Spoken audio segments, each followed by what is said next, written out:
I wanted to show you this interesting catalog that somebody brought me that kind of shows us what sort of herbal products people were using in the early 1940s in the United States.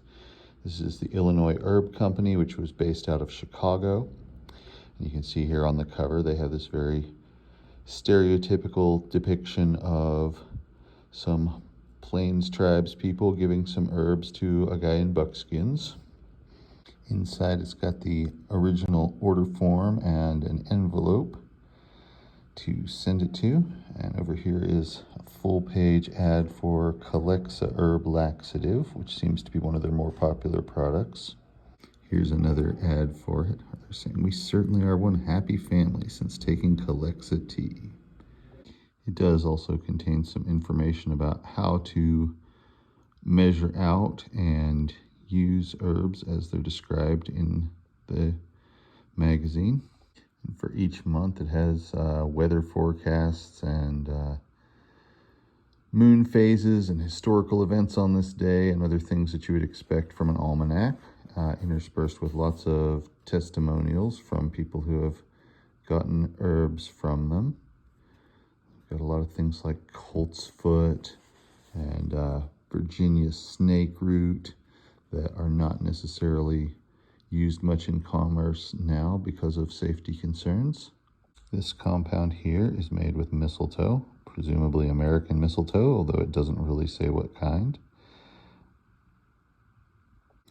We've got some nutritional yeast tablets, which are great sources of vitamin B1 and vitamin G, the long-lost vitamin G, which is actually an old name for riboflavin, now considered to be a B vitamin.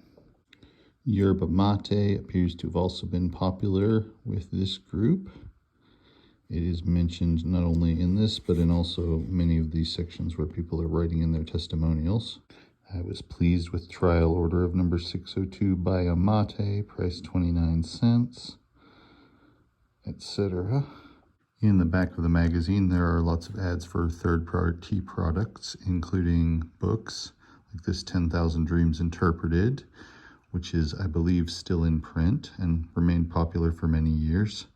There are also lots of joke products, like a special ruler for fishermen, dribble glasses, whoopee cushion, lucky rabbit's foot, and my favorite is a medal for lying. I think that's really funny. There's also a special discount for people who are buying large quantities with an intention to resell it. And not quite multi-level marketing, but definitely encouraging others to sell their stuff. It does say this important notice about unsettled world conditions have increased their costs. So this is an almanac for 1942, which means that it would have been on the newsstands by the end of 1941 when the U.S. entered World War II. So this is probably printed right before that and being bought and read by people during and right after that time. There's also a coupon to get a free copy of this book, A Physician in the House, by Dr. Joseph Greer. Greer was a physician in Chicago, and this book will probably have a video of its own, but it's a lot of plain language writing about home remedies and understanding health.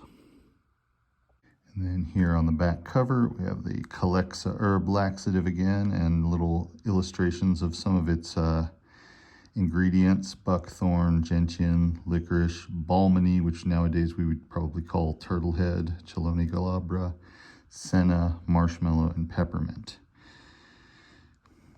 So at the time that this was written, herbs were pretty mainstream. Lots of people were using them. A few years later, the government really started cracking down on herbs being sold for any particular medicinal purposes. And shortly after that, I believe that this herb company had to cease operation.